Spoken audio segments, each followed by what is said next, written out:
Hello everyone, welcome to another video. Now this video is going to be really easy if you know what binary search is. That is the main concept of our solving of our code and the solution that we are going to follow in this video. If you don't know what is binary search, I have made a video on that. If you don't know the logic of binary search, then I will recommend that you go and watch this video. Okay, but if you know, then please carry on. So just let's jump into the question first, and then we will understand like what the question is about. Okay,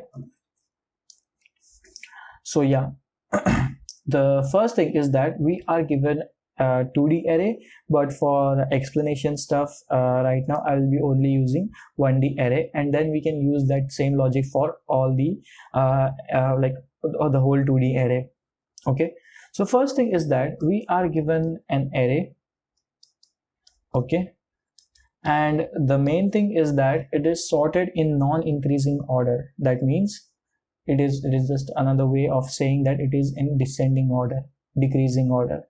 Okay, and we need to find the negative elements, like the count of negative elements, not exactly the elements itself. Okay, like how many total negative elements are there in this array. In our case it is 4.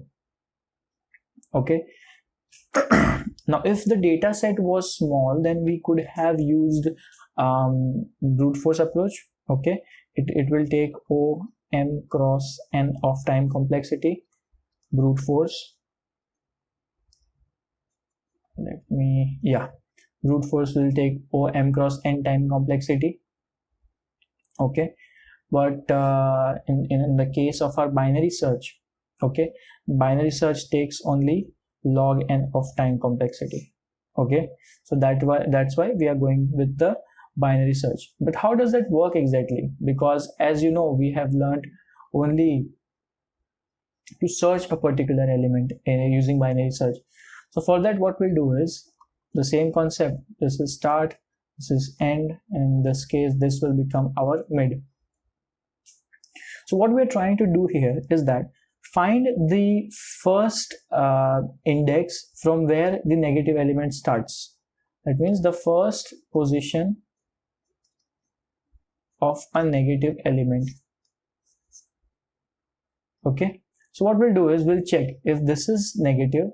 That means we have found a negative, but that does not mean that that is the first negative we have found. Okay, we need to keep looking. Okay, so for that, what we'll do is we'll first store this mid index to some temporary variable. Let's say I will create a temporary variable index. That will be equals to index equals to mid. Okay, after that, what we'll do is end will come here, mid minus 1. Okay, and eventually what will happen is our index will point to this position, that is equals to 1. Okay, so we have found our first index where we find negative element. After this, what we'll do is we need to return the total number of values, like total number of negative elements. So for that, what we'll do is we'll return the size of our array, okay, minus our index. That means what currently 1 2 3 4 5 minus 1, that is equals to 4, and that is the total number of negative elements that we have, 1 2 3 and 4. Okay, so it's really that simple. So let's jump into the code and I will show you like how it is really very easy. So first thing is that we need to return some result. Okay, so I will create a variable result that is equals to 0. Okay, now I will be using for each loop. Okay, in grid, and what we'll do is I will create a function that will let's name it as find negative. Okay, that will take the array. Okay, and it will give us the count of negative elements in that particular array. and that we will add it to the result variable, and at the end I will simply return the result. Okay, now let me create this function. So let me copy this. Okay, and this is going to be vector int a. Okay, now before going forward with our binary search, there are two cases that we need to take care of.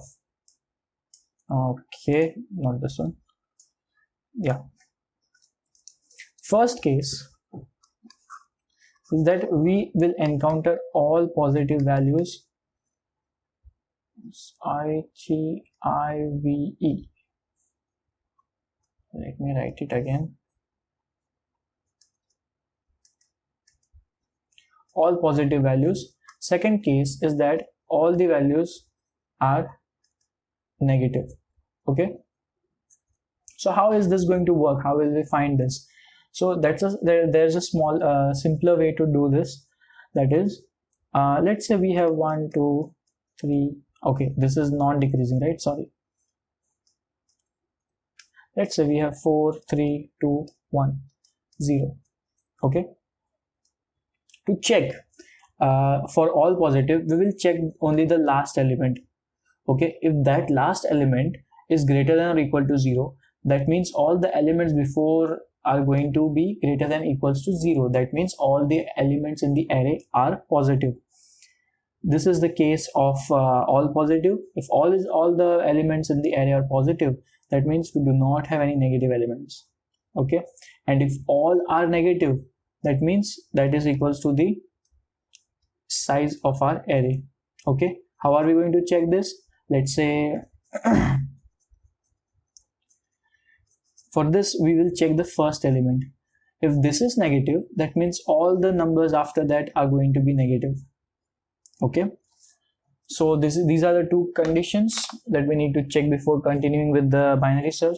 So let me say that if array at 0th index, that is the starting index, if that is less than 0, in that case I will simply return the size of our array, because all the elements are negative. If a of, let's say, a dot size -1, that is the last element, if that is greater than equal to 0, okay, that means we have zero negative elements. This is done. Let's jump into the skeleton of our binary search. So for binary search we need two variables, 2 pointers, first pointing at 0, another pointing at the last index. Okay, and we'll go through, we'll be using the while loop, less than equals to end, and we'll find mid, that is equals to start plus end minus start by 2. Okay, we will check if array of mid, if that is less than 0, in that case we need to do a couple of things. First is that we need to store this index. So let me create another temporary variable here. Okay, and what we'll do is index, that is equals to mid, and our end will be equals to mid minus 1. If this condition is not met, that means our start is going to be mid plus 1. After all this, we have found the index where our first negative element is there. So what we'll do is we'll return a dot size minus the index.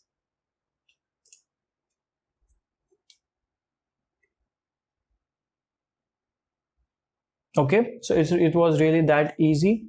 I hope you liked it, and do let me know if you have any other problems, queries, or doubts for me to solve from any other platform. Okay, thank you for watching. I'll see you in the next one. Till then, keep coding.